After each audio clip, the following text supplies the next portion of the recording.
Good to have you going down the road with us. Do not get used to it. I'm not a suit and tie kind of guy. I had to go to a funeral for a friend today, Russ Thane, and I hope you keep him in your thoughts and prayers. Russ was a great legislator on the other side of the aisle for me, and I gave his eulogy today. So that tells you something, right?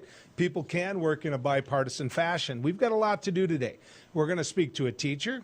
We're going to head to Grand Forks Central to do that. We're going to get a chance to visit with the president of North Dakota Farmers Union. We're going to head to Reuters, one of their correspondents, to talk about energy and where we're at with all of that. And you know what? We're also going to get a chance to just visit with you at the end about what's going on in the world. But a study was done by ND United. ND United is an organization that makes sure that teachers and public workers and all those individuals are represented and that they have a voice and their concerns are heard. The head of all of that, the boss, is Nick Archuleta, and he joins us now. Nick, good to be going down the road with you. Hey, it's great to be with you, Joel. Now, I know that you did a survey. You did a study, actually, is a better way of putting it. There's a lot of science behind it. Walk people through what you did and why you did it. Well, Joel, what we did beginning in July, we worked with a pollster out of St. Paul by the name of Dean Mitchell. He has DFM Research. And basically, the purpose of our study was to determine the attitudes and feelings of our teacher members and education support professionals as they're working through this pandemic. As you know, back in March, the schools were closed to children and students, and school districts were given about a week to develop a distance learning plan that was specific to their own districts. And our teachers and administrators and education support professionals and school boards came together, created those plans that had to be approved by the Department of Public Instruction. They did an awesome job in a very short period of time to create those. And now, as schools were going to be reopening in the fall, we wanted to make sure that our teacher and ESP members were feeling comfortable in the jobs that they were doing. So we polled in July, we polled again in September, and we polled again in October, about a month apart. So I know that one of the big concerns that the general public has had out there is whether or not there should be a mask mandate. The governor has spoken to that recently. It's taken him a long time to come to the dance, but the band was still playing. I just want to remind people of that. And so the teachers themselves, when they looked at whether or not there should be a mask mandate, what did they say? Well, they said overwhelmingly that yes. We had 80% of our members that said that there should be a mask mandate across the state of North Dakota. 86% of our members determined that there should be a mask mandate in their schools. And this transcended political affiliation, transcended whether you're from a large school or a small school, if you're in the eastern part of the state or the western part of the state. These are what the men and women on the front lines educating our children in public schools across the state had to say. And so we had to advocate for them. And so we did encourage the governor to institute that mask mandate statewide. So apparently people listened, because once this study has been done and you broke the news of it, things have changed. There are a number of things that have changed all over North Dakota. But one of the questions in your study was whether or not you felt that the governor was doing what he needed to do. What did the people you represent say? 60% of our members said that they wanted the governor to do more. And they also wanted the superintendent of public instruction to do more in terms of using different strategies to mitigate the ongoing and increasing effects of COVID-19. So when you look at that part of the survey, I'm looking at it right now, one of the things it tells me is that as time was going on in the school year, their opinion of whether or not things needed to happen and needed to happen at a quicker pace, it showed that the teachers' concern went up as the time in school went on. Did that surprise you, Nick? No, it didn't, to be honest with you. You are just like our teachers and our education support professionals and public employees across the state and all North Dakotans. We read the newspapers. We watch the news. We know that North Dakota was leading the nation in the rate of infection, and not just for a week, for a long time. We knew that we needed to do something different than what we were doing. And so that's why our members told us to advocate for that mask mandate, because it would actually be a shift in the mitigation effect. Now, you've been involved in education long before you took this job. And of course, your family, the same thing. I can point to them, knowing your wife and others. You know, take me through what you would think. Being in that classroom, being around the students, knowing what the job is, because a lot of people are going to look at this, this study and say, well, they just don't want to be in a classroom. And I don't think that's fair. And I want you to get a chance to address that. That is absolutely not fair, and I'll tell you why. There is no group of people more than teachers and education support professionals that want to be face-to-face, full-time with their students in their classroom. When we started interviewing them in July, it was overwhelmingly, we want face-to-face instruction. By God, let's get back to a normal operation. And then there was a large split. I mean, larger cities and smaller cities didn't have the same opinion there, because in the smaller, more rural areas, they hadn't been touched by COVID-19 yet. Well, guess what? We have all been touched by it now. And now we see that difference that used to exist between East and West, large and small, Democrat and Republican, that's vanished among our members, because they know that the number one thing that is impeding face-to-face learning is this onslaught of the COVID-19. It is the number one threat to our economy, to our system of education, to our way of life in North Dakota, and they know that we better do something to get our arms around this thing, otherwise this is not going to end well. And I had a chance to look at the study and to read the study, and part of what you did in the study was try to point out that this isn't a Republican or Democrat issue. It has nothing to do with that. And this isn't an age issue. The study showed that. The concerns of the elderly teacher, I shouldn't say elderly, but older teacher, obviously put more at risk. We all know that from what's going on in the pandemic. But it didn't matter there, that there was a concern amongst all teachers. When you take a look at that, and when people tell you what I just suggested, I don't know any teacher in my whole life that didn't want to be in the classroom. I don't know any teacher in the world that got into teaching because they didn't want to be in a classroom. I also, in speaking to a lot of teachers through my time on the radio, the one thing I've learned is they know that a student doesn't do as well if they're not in that classroom, Nick. So the point being that I'm building up to here is, how do we get there to where that's not a question anymore? How do we get to the point where people don't even have that on their mind? They know that little Johnny or little Susie is going to be heading to school in the morning. Well, what we have to do is what a lot of districts have done right now. We're in a hybrid teaching mode in a large number of schools across North Dakota. And that means that depending on the school district, let's just say that you only have 50% of the students going to school on a given day. My son is a junior at Mandan High. He's going to school every other day. And so some days it goes 3, the next week it goes 2, but he's engaged in school on the days that he's off. And the reason that you're not seeing these huge flare-ups in these schools is because we are able to socially distance now. When you only have half the kids in school, it's not surprising to know that you can create more space. Once all these kids are back in school face-to-face full-time, we don't know what's going to happen. I don't think there's a school in North Dakota that can maintain CDC-recommended social distancing guidelines if everybody's in that building. So what we want to do is to make sure that when we get everybody back face-to-face, it's not until we can do those things safely.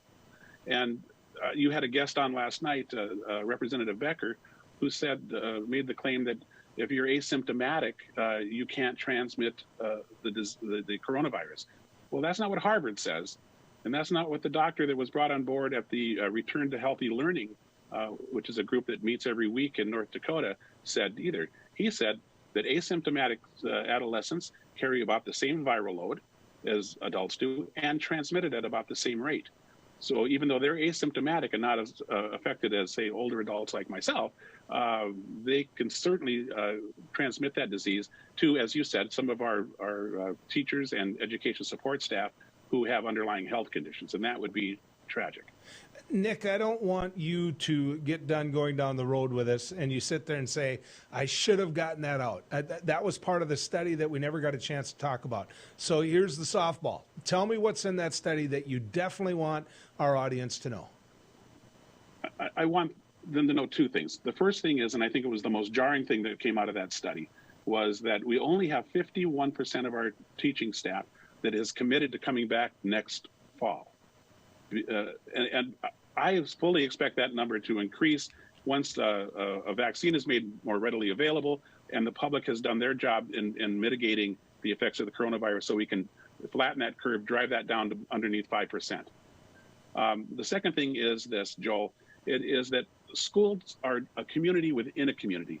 Schools cannot be expected to take care of this problem themselves or to solve this problem themselves. We need everybody in the community doing their part to drive this virus, the rate of infection down, so that we can go about our normal lives, so that we can have winter sports. You know, if this thing was under 5%, nobody would be wearing masks and we could quit talking about it. So I encourage everybody across the state of North Dakota, do follow the governor's guidelines. I know that there are some folks who say, well, it's infringing on my personal freedoms. That I'll let somebody else have that debate. I don't want a political discussion about it. I do know, though, that North Dakotans have always accepted their obligations to one another to have a healthy community. And I think that's what's being called for at this time. 30 seconds, Nick. Did the governor go far enough? Did he do what you wanted him to do? Yes, he did. We only advocated for a statewide mask mandate. He did that. I know that he is getting some blowback for winter sports, but that's his call. I'm confident that he is now listening to what science is telling. Thank you. Nick Archuleta, ladies and gentlemen. I don't know any teacher who doesn't want to be in that classroom, and I don't know any teacher that couldn't get a job somewhere else. So for him to talk about the statistics saying that only 50% are committed to coming back, that's a real concern. That's a real concern. Go to any small town and ask yourself what they struggle with the most, and that's getting teachers into that classroom. When we come back, we're going to have a chance to visit with Dr. David Tack. He is one of the teachers in a classroom. Stick around. More coming your way on Down the Road. Howdy, folks. It's the County Line Cafe. I reckon it's time you're due for a hearty meal. So saddle up for the day with one of our Hey-Bossin' breakfast homemade soups. Fill your grill at a salad bar. Sink your teeth into our famous County Line burger and barbecue ribs. Top it off with spoon-rattling pie with a cum roll that's sure to put a smile on even the toughest outlaws. Shake the dirt off the boots each night and warm up with the gang. Tell them about it, Stacy. I can't wait to see you at the County Line. Capital City Restaurant Supply is your one-stop shop for quality restaurant products for the large to small kitchens. Commercial-grade restaurant and bar supplies, limb game processing equipment, refrigeration, dinnerware, and smallware. We sell everything including the kitchen sink for trusted manufacturers for the chef and all of us.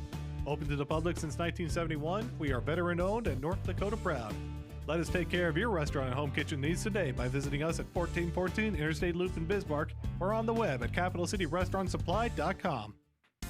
Beck Communications is honored to be recently recognized with 3 Broadband Now awards. Beck Communications Cooperative was awarded in the categories of Top Internet Speeds Nationwide, Top 3 Fastest Internet Providers in North Dakota, and North Dakota's #1 Fastest Fiber Provider. It's only through the support of our members and customers that Beck Fiber delivers award-winning speeds and service. Thank you, Beck Communications Cooperative members and customers, for your years of continued support. Introducing Accord Comfort Sleep Systems, a better way to sleep. We offer you 5 different models to give you the perfect choice of support and body comfort.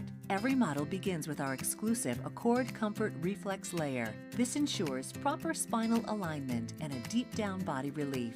Our 8-inch Whisper Breeze provides a medium firm feel, and our 10-inch Gentle Night model has a quilted top, giving you a medium plush comfort. Both use Outlast fabric on the top of your mattress, ensuring that your body temperature is not too hot and not too cold. Our Copper Rest Sleep Series is our premier mattress, offering your choice of firm, plush, and luxury plush. Every model uses copper-infused gel latex and provides all the health benefits of copper. Accord Comfort mattresses are handcrafted in the USA and come with a 60-night sleep guarantee. You're going to love sleeping with us. Order today exclusively at AccordSleep.com or Tom's Home Furnishings in beautiful downtown Harvey. Is your business phone system outdated and expensive to maintain? Most large VoIP companies leave you on hold or struggling through online support and training for your employees. With Beck Connect, you always have fast, friendly, local support. Familiar faces with the know-how to keep you connected. Take advantage of the newest technology in voice calling, video conferencing, and virtual meeting rooms. Beck Connect gives you all the features you need with no upfront investment and no obsolete hardware or software ever again. Simplify your communications. Choose local. Choose Beck Connect.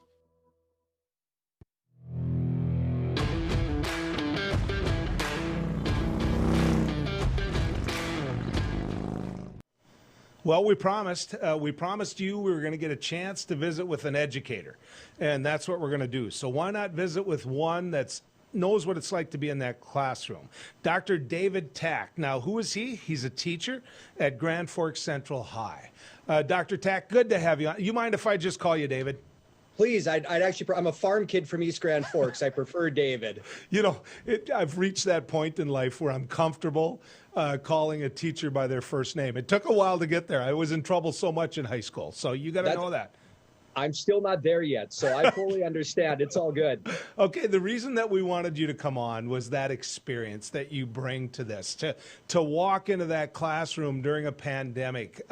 What does that feel like, knowing that your passion is those students and education, or you wouldn't be doing this job because you could make more money somewhere else? What is it like to walk into that classroom?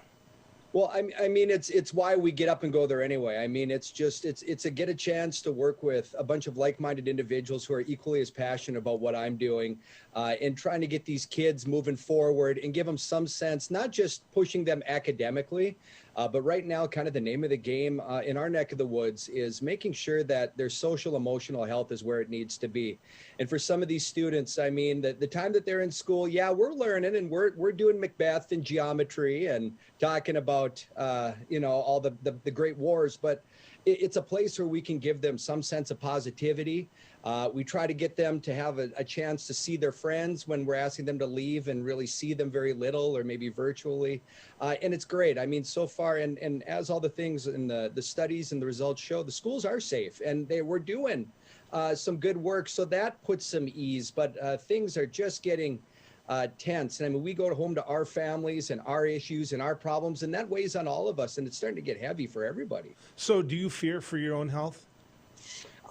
So I'm kind of a unique situation. Last May, I donated my kidney to my cousin. And so I'm kind of a special population in that sense. I mean, I think that any fear that I have has nothing to do with the fact that the school is, quote unquote, isn't doing their job to keep me safe. In fact, going to the school, I mean, they are absolutely vigilant in everything. But I'm one of those underlying health condition people where it makes me, it's on the back of my mind. Don't get me wrong. I mean, it really is concerning. So you donated a kidney to your cousin.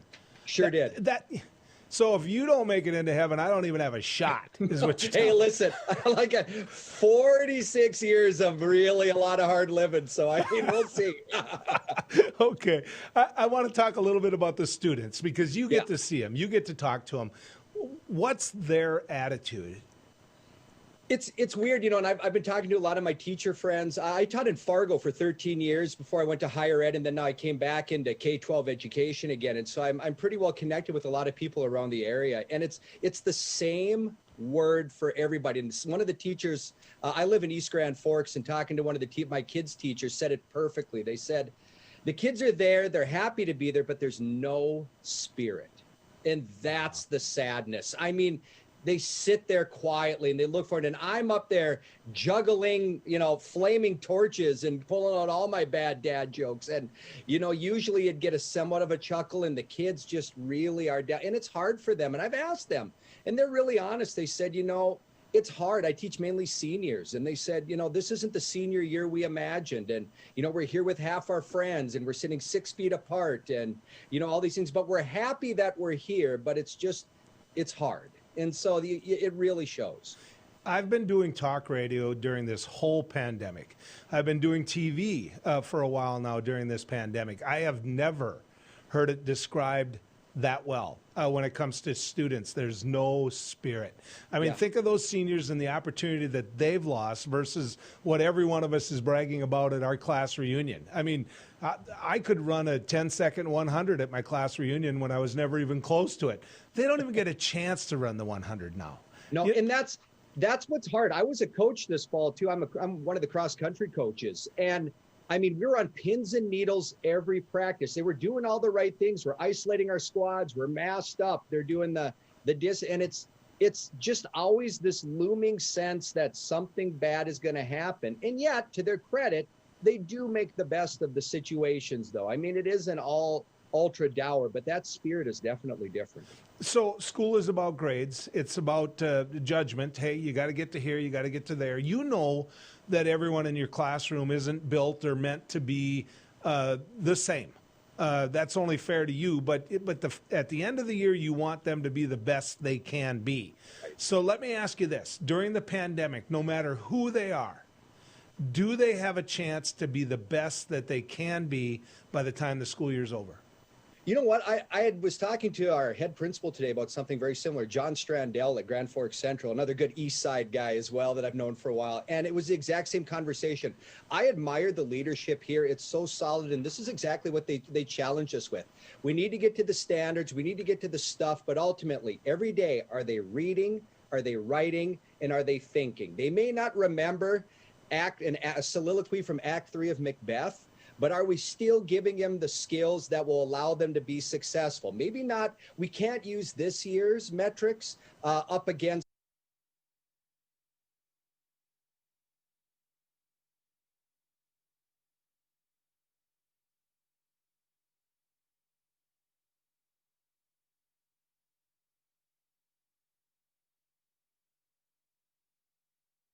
it's like they're window shopping, and it's all because of quarantine. It's not their fault, but I've got so many kids at so many different levels with so many, limitations of what they can do outside of class. And then they come back and they're somewhat behind. And then 2 days later, I get 3 more kids there and 2 more kids leave.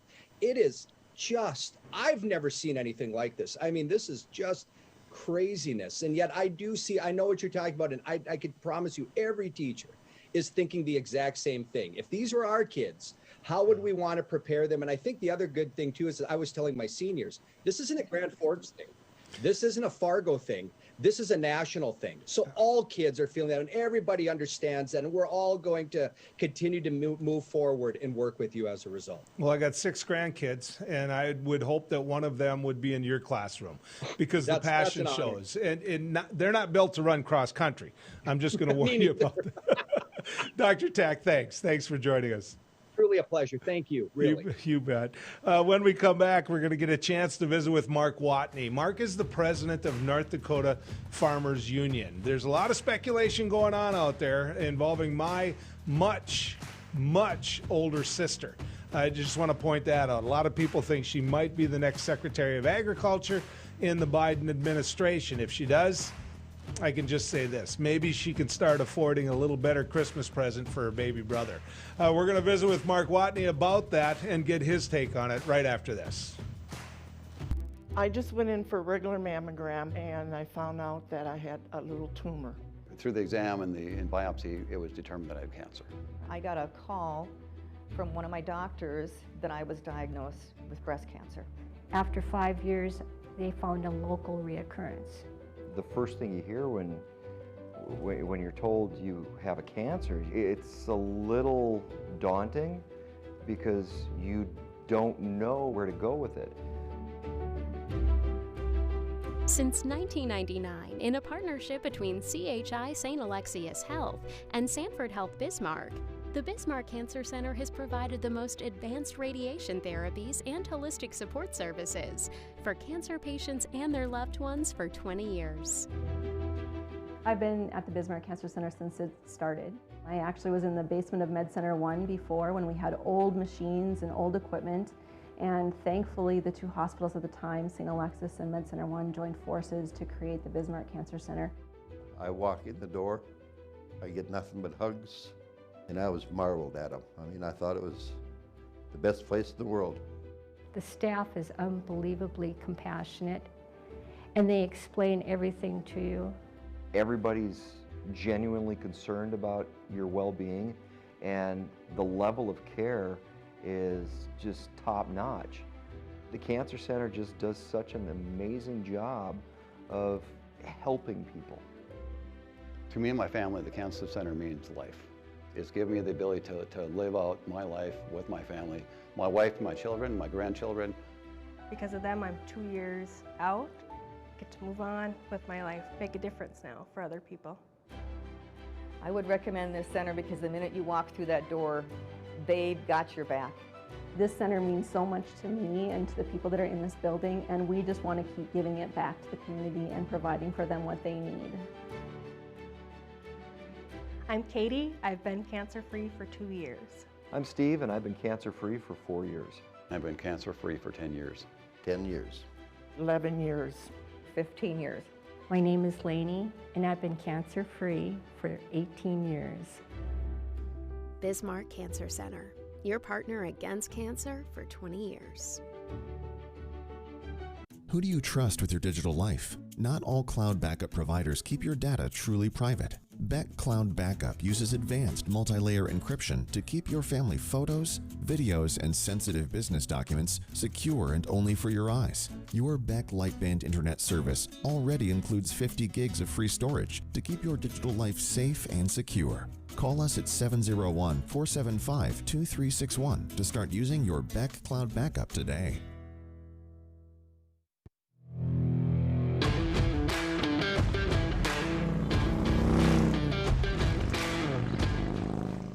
Somebody else hopped in the rig and is going down the road with us. I've known this gentleman for a long time. Mark Watney. He's president of the North Dakota Farmers Union. When I have questions about farm policy, that's one of the first phone calls I make. I say, Mark, what do you think? Is good, bad? And he helps me a lot when it comes to my day job, and he's going to help me a lot when it comes to this job. Let's bring him in. Mark, good to have you on good to have you on Down the Road. Well, thanks, Joel. I appreciate it. It's a good opportunity. I want to talk to you a little bit, if I can, about first farm policy. And then we'll get to that elephant in the room that I'm nervous as all get out to talk to you about, because she's going to be mad I did talk to you about it. Farm policy today, we're seeing much higher soybean prices. We're seeing much higher corn prices.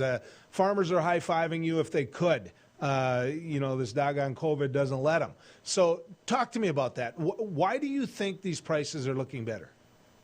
Well, it really ended up being a kind of a weather scenario, and finally we got enough demand that we're driving some prices. So, we came through the trade war where we pent up a bunch of supply into our tanks here, into our storage, and finally it kind of circled around. So we're seeing that demand come. Corn, again, is another scenario. Wheat really hasn't recovered much, but keep in mind, these prices aren't that high. They're back to probably where they should be. And obviously there's some speculation going on, trying to position the marketplace so that they can purchase a bunch before potentially higher prices. So it's a good thing. It's on the right direction, but we got a long ways to go to get enough demand to keep it going. I know I wouldn't have wanted to be a farmer in Iowa. I know what they went through this year, but my buddies that I talked to, pretty good yields, not record yields all over the place, but pretty good yields. I mean, the bins aren't exactly empty, Mark. Yeah, no, that's right. But you did have some declines down there. I mean, you had that, and I always forget the name of the storm that went through, the Duraco, however they call it. But, that impacted 14 million acres. That's double the amount that we plant up here in North Dakota. And even though the yields came back better than they'd hoped from what they thought it was going to be, it's still way less. And, it's just one of these things where we've gotten to a point where we rely on a smaller amount of oversupply to drive the prices down. And so when you do get blips, we do get the nice of the ability for it to go up, but it can't sustain itself unless we get even more demand. We need ethanol back. We need biofuels. We need to be selling more worldwide products. All right, Mark, let's get in trouble together. If I'm going to get in trouble, you are too. You ready? Yep. It's going to be a new administration. Joe Biden is going to be president of the United States on January 20th. That's going to happen whether Donald Trump wants to admit it or not. Joe Biden is the president-elect. That being said, it's fair for you as one of the largest farm group in the whole state of North Dakota, the head of that, to talk about farm policy and the influence that you would have over that administration. There's a lot of speculation that the new Secretary of Agriculture for the Biden administration could be, might be, may be Heidi Heitkamp. What do you think of that? Well, I think it'd be a really good idea, and I'm very pragmatic. I tend to wait and see how elections go, and then I prepare to work with who gets elected, and then I want to be in that position to know as many people and have connection with many people that are in that position to make those decisions. So former Senator Heitkamp comes with just a tremendous amount of credibility with our organization, and she understands agriculture in the Upper Great Plains, specifically North Dakota. Her Attorney General background helps us with the concentration issues. She gets the trade. She understands the need for how we're going to deal with climate change. I think she's the perfect pick. I would hate to see somebody that doesn't understand our agriculture in that position. So I'm pushing for it. I've literally sent a letter out. I'm pushing for it, and I'm going to be pushing National Farmers Union to support it too. So, oftentimes people don't realize there's ag in states like California and New York. Those are big ag producing states. Michigan. Debbie Stabenow, I had a chance to talk ag with her at times. They think of Iowa, they think of North Dakota, they think of Georgia, they think of cotton, they think of peanuts, those type of things.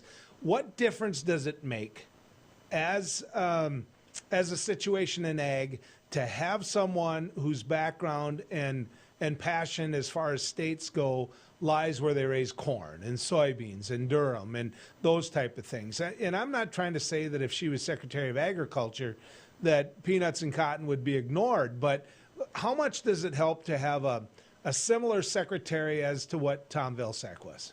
Yeah, well, it's really important, Joel, because first of all, the understanding is key.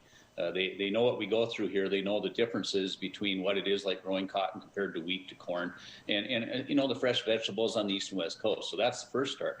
The second start is you get more attention. I mean, look at what Secretary Perdue did for the corn guys down in his area. I mean, they did very well in all the disaster programs because he understood them and he made those decisions in the distribution of them dollars to make it much more amenable for that area. Now, I'm not saying you did something wrong. I'm just saying if you understand the area, you tend to drive the discussion and the dialogue to help get the best benefit for the farmers that you represent. Now, as a national figure, Secretary of Agriculture, you got to look at the big picture. You've got to think about all the farmers, all of agriculture. But I would hate to have to be educating somebody about North Dakota agriculture when I could have somebody there that understands it and would stand up for everybody else across the country. You're right, though. When you look at what happened over the last 3.5, 4 years, cotton has been very fortunate. At times when you have to question why, whether they were going through the same issues we were going through.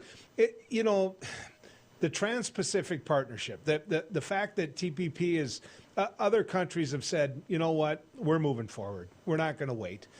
We saw that recently. The agreement has been made, and the U.S. is on the outside looking in.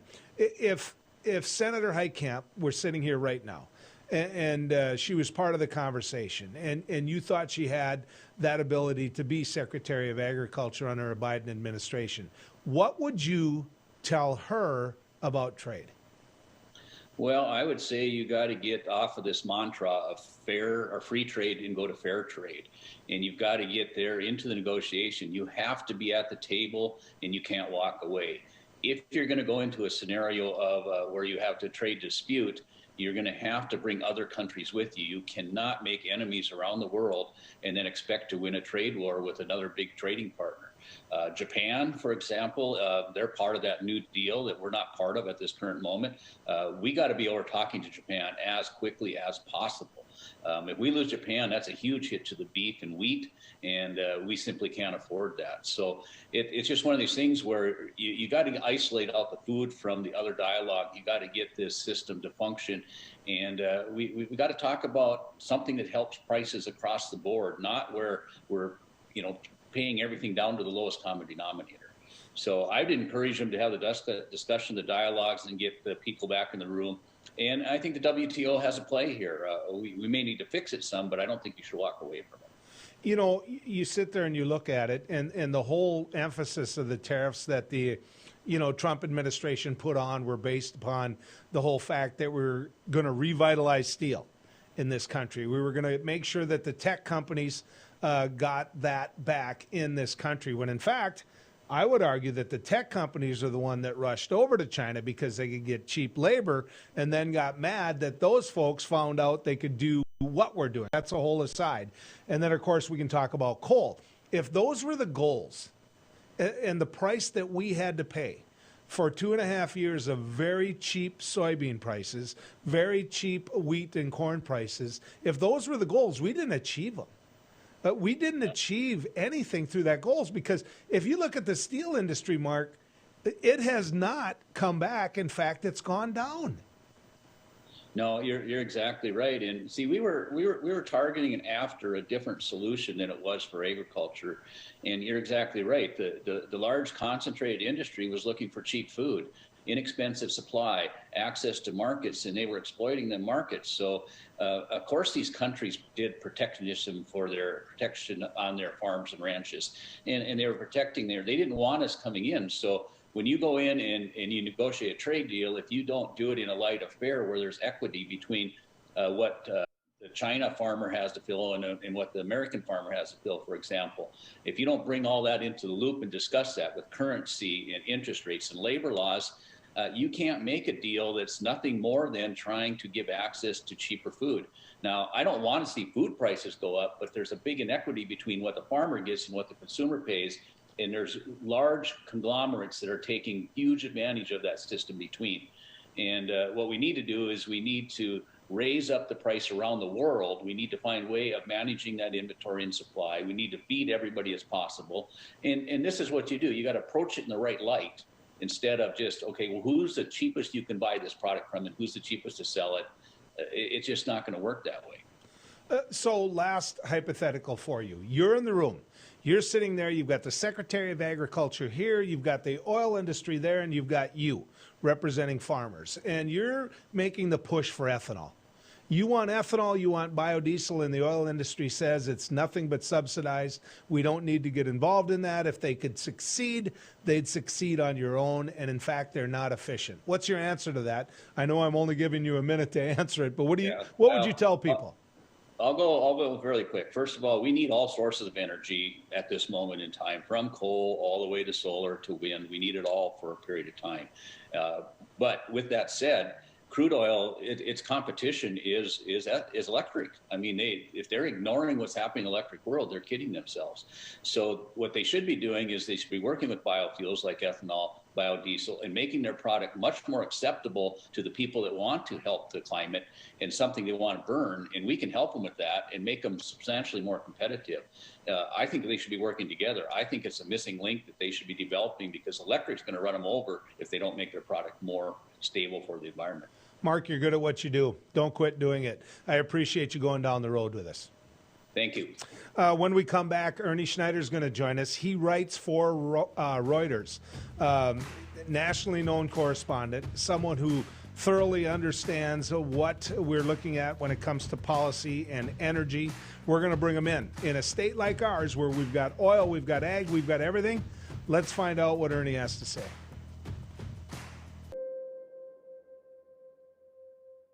Bismarck Central, 4800. 4800, go ahead. Requesting social services on-call team. Stand by. 4800 social services requesting additional information. You can advise social services that we have an 18-month-old female who was in a residence with a mother, now being transported to medical care for overdose.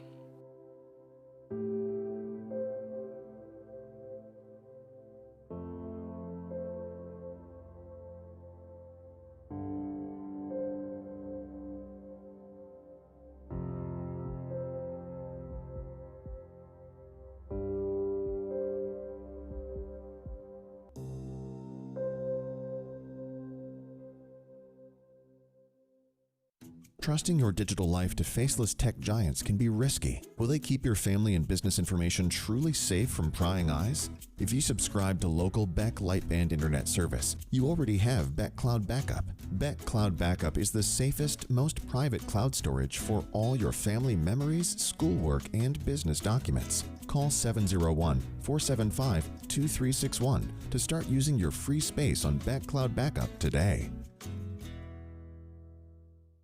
You just might find the home of your dreams this weekend by watching the Alliance Real Estate Tour of Homes Sundays at 6 p.m. and Wednesdays at 7 on Beck, featuring properties from Bismarck, Mandan, Minot, and surrounding areas. The Alliance Real Estate Tour of Homes presents desirable properties that are for sale, lets you meet your Alliance realtors, and provides critical insights into local happenings from community and business leaders. Join us this Sunday evening at 6 or Wednesday at 7 for the Alliance Real Estate Tour of Homes on Beck. Today's households have more digital devices than ever before. More links to family, business, education, and entertainment. Beck Communications spent over 10 years building North Dakota's fastest fiber optic internet service. Beck Lightband Internet, outpacing speeds in large cities nationwide. Lightband Internet handles all your digital needs without throttling your connection to the world. Beck Communications, valuable digital connections in rural North Dakota. Howdy folks, it's the County Line Cafe. I reckon it's time you're due for a hearty meal. So saddle up for the day with one of our Hey Boston breakfast homemade soups. Fill your grill at a salad bar, sink your teeth into our famous County Line burger and barbecue ribs. Top it off with split rattling pie with a cum roll that's sure to put a smile on even the toughest outlaws. Shake the dirt off the boots each night and warm up with the gang. Tell them about it, Stacy. I can't wait to see you at the county line.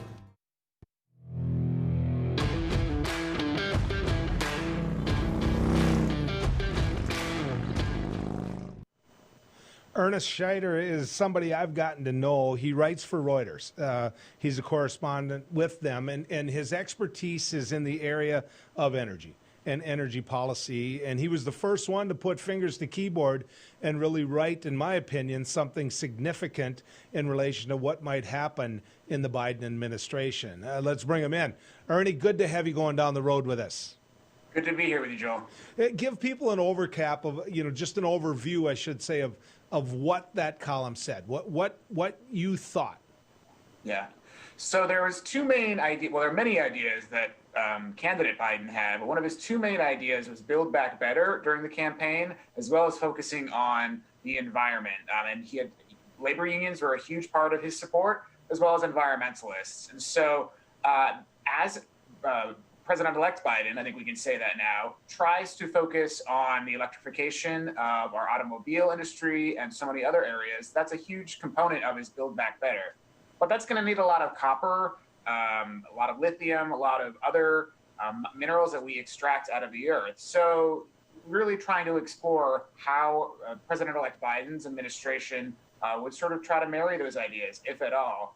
So far, it seems that a lot of U.S. mining companies, especially for some of these niche minerals, are very excited to work with the Biden administration. We know that sources have told me that the Biden campaign reached out to some miners individually to tell them that they would be okay with some mine projects if they were environmentally responsible. There's still a lot of details to be worked out, but that, in short, is the thrust. And if Biden wants to spend $2 trillion on a climate plan, which he has put sort of the rough skeleton around, he's going to need a lot more mines. That's the bottom line. So you walk into the Manor VFW hall, and somebody's going to strike up a conversation because about, I would say 2/3 or more of them were Trump supporters. And the first thing they're going to jump me as a progressive on, as I pull up and have a beer with him, is they're going to say, he's nothing but a tree hugger. He's nothing but a tree hugger, Joel, and a big part of what we do in North Dakota here is frack, and he's 100% against fracking. He's going to end all fracking, and because of you, we're going to go broke because you supported that tree hugger. What's your answer to that?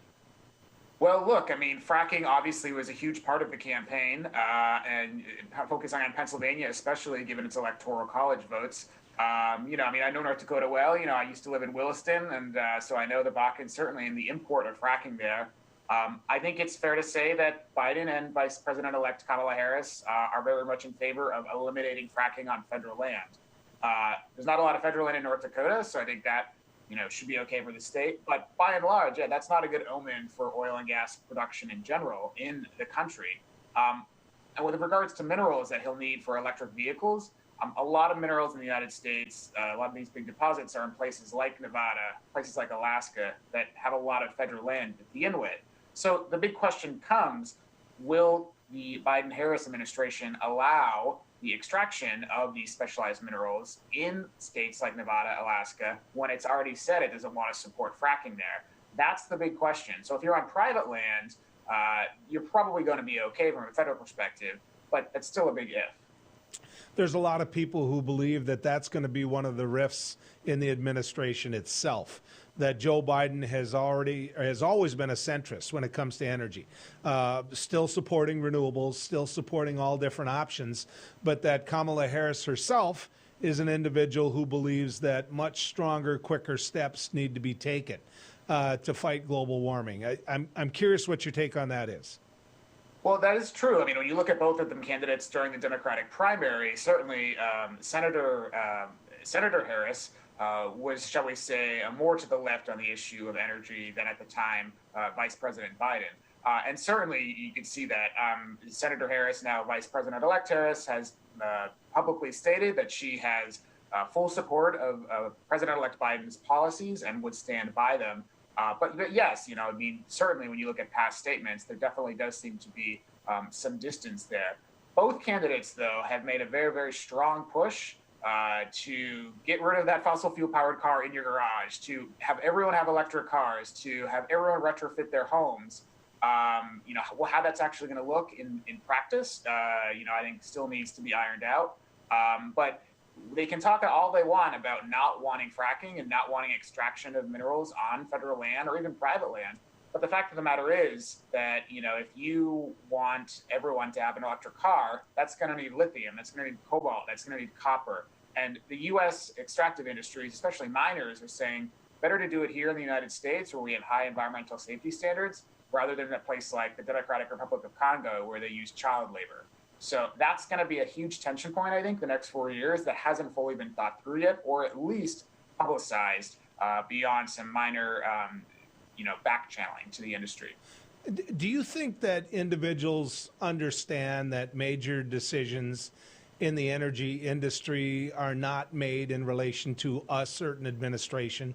And the example that I want to give here is that we're shutting down coal plants in Wyoming, and we're shutting them down in North Dakota, and that is not based off of the election of Joe Biden. That's based off the future of coal as they see it, 10 years, 15 years, 20 years down the road. You're seeing the auto industry, you mentioned it twice now during this interview. We're seeing the auto industry say by year 2025, we hope to be all electric, those type of things. I mean, you're talking to a guy that drives a Ford F-150. So the thought of my pickup being electric is just something that's got me scratching my head. But the industry itself seems to realize that that's where we're going. And so to get there, we have to adjust. And I'm wondering if the general public gets that, Ernie. Well, no, because common practice hasn't had to change yet. You still and I still put gasoline in our cars, or if you have a diesel, you put diesel in your car, every day, every other day, whenever you fill up. So there hasn't been a huge shift yet in practice. Because of fracking, obviously gasoline is quite cheap across the United States. We can have conversations about where refineries are located, but that's a topic for another day. But in essence, gasoline is a lot cheaper now than it was 10 years ago in the United States. And the reason is because of fracking. So until the economics change, you're right. I mean, most people are going to prefer that. The thing about EVs is that they do require a lot of government, shall we say, arm twisting. China's realized this, and China, either through requiring cars to only use certain days to be on the road, or just banning some internal combustion engines entirely, has really tried to push the electric vehicle transformation onto its populace, and largely succeeding. It's the world's largest EV market, partly due to government mandates. You're starting to see some other countries and even some states ban internal combustion engines. California has talked about some restrictions and certainly major parts of the European Union. And then the industry itself, to your point, just today actually formed an association to push for all new cars sold in the United States by 2030 to be electric cars. These are lithium producers, these are automobile companies like BMW, like Ford, that obviously have a vested interest in this, but they can also read the writing on the wall and know where things are going. What's interesting for me, you talked about, do people perceive? I don't think enough people perceive that just because you drive an electric car, it doesn't mean you have zero environmental footprint. Yeah. All you're doing is moving the environmental footprint further up the value chain. So when you have an internal combustion engine car, you are the one in your Ford pickup, or in my case, an SUV that's emitting the carbon through your tailpipe. When you're driving an electric car, you're pushing that up to the people that mine or produce or refine those products. So you still have carbon emissions out there, maybe not as much, but it's not completely environmentally free.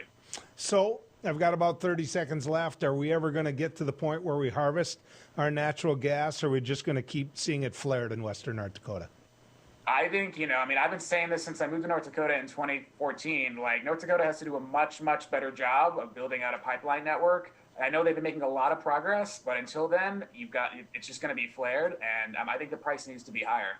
Yeah. Ernest, thank you. Thanks for going down the road with us. I appreciate it. You got it, folks, didn't you? I mean, you realize he knows what he's talking about in the energy industry and where we live, right? I mean, the man lived in Williston for a while. Here we sit. I got a buddy who was out pheasant hunting. He headed out there today, and he knows my life schedule, so he knows I'm up early. And so what does Craig do? He texts me at 4:30 in the morning. I'm awake, no big deal. All he talked about was how sad it was to see all that flaring and all that energy wasted. Well, I called him later on. He didn't fill out until about noon when it came to birds either. When we come back, what are we going to do? Well, I've got some comments for you. The Georgian election, election in Georgia. What does Lindsey Graham from South Carolina have to do with it? Let's talk about it right after this on Down the Road. He once won a spelling bee in an ancient language that he did not speak. He is the only man to ever earn extra credit on an IQ exam. His academic degrees are considered legitimate spending currency in 22 nations, 2 principalities, and at Chick-fil-A restaurants in the United States and Western Canada. I do not always engage with education programming, but when I do, it is the Dr. Duke Show. Stay educated with the Dr. Duke Show, weekdays at 4 p.m. on Beck News. Introducing Accord Comfort Sleep Systems, a better way to sleep. We offer you 5 different models to give you the perfect choice of support and body comfort. Every model begins with our exclusive Accord Comfort Reflex Layer. This ensures proper spinal alignment and a deep down body relief. Our 8-inch Whisper Breeze provides a medium firm feel, and our 10-inch Gentle Night model has a quilted top, giving you a medium plush comfort. Both use Outlast fabric on the top of your mattress, ensuring that your body temperature is not too hot and not too cold. Our Copper Rest Sleep Series is our premier mattress, offering your choice of firm, plush, and luxury plush. Every model uses copper-infused gel latex and provides all the health benefits of copper. Accord Comfort mattresses are handcrafted in the USA and come with a 60-night sleep guarantee. You're going to love sleeping with us.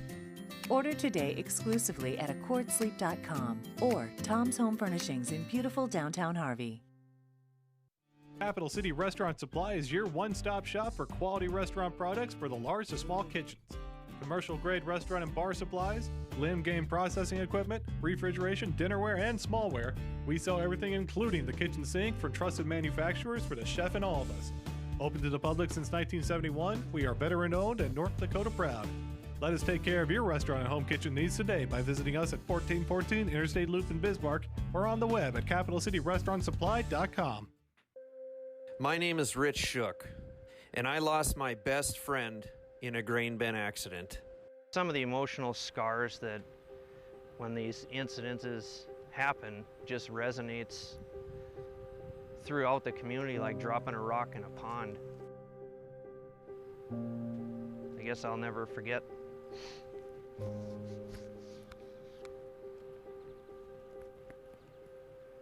At least the last moments we shared. That's why I think this is so important to get out there to people, is people think that it can't happen to you. and it can. The time it would take you to just kiss a loved one, and your life is over. I believe it's unacceptable. This message provided by North Dakota Farmers Union.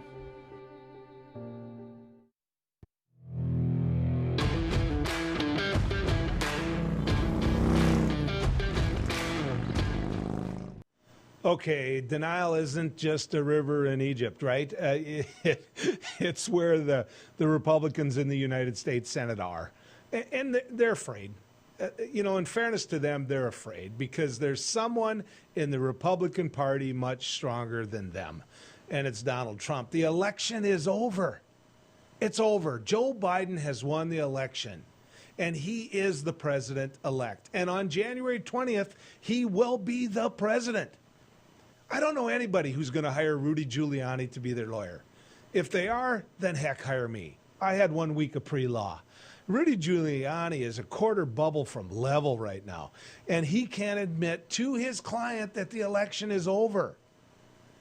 Lindsey Graham, United States Senator from South Carolina. And here's the important part of Lindsey Graham. He is chairman of the United States Senate Judiciary Committee. I mean, you can imagine what that means. That means he has to look after law and order in this country. And so he is a United States Senator from South Carolina. And what does he do? He calls the Secretary of State in Georgia and asks him whether or not ballots can be thrown out and thrown away. That's impeachable, in my personal opinion. That's impeachable. It certainly isn't worthy of a chairman of the Senate Judiciary Committee. Also, I would add this. I believe it's criminal. I do. I believe it's criminal. At the very least, it's, okay, I promised I wouldn't cuss on this show, but he needs to apologize to the nation for that. And you're wondering why both parties can't work together. When you have the head of the Judiciary Committee so fearful of Donald Trump that he won't admit that, number one, Joe Biden lost, and number two, you shouldn't stick your nose into an election in the other state. I want to say this, the Secretary of State in Georgia, what courage. He's a Republican, ladies and gentlemen, and he has all these Republicans calling him, telling him what to do from all over the country, and he said, you know what? I'm going to adhere to the law and the process that we run our elections by. That's courage. Of course, his wife and him are getting death threats over it. Now imagine if the head of the Senate Judiciary Committee stood up and said, knock it off. This guy's got a job to do, and he's doing it right. This guy's got a job to do, and he's following the letter of the law. Imagine if the Senate Judiciary Committee Chairman, Lindsey Graham, would do that. But he doesn't have the courage to. I'm going to be off for a little while, and you know what? It's always good going down the road with you. Good riding with you.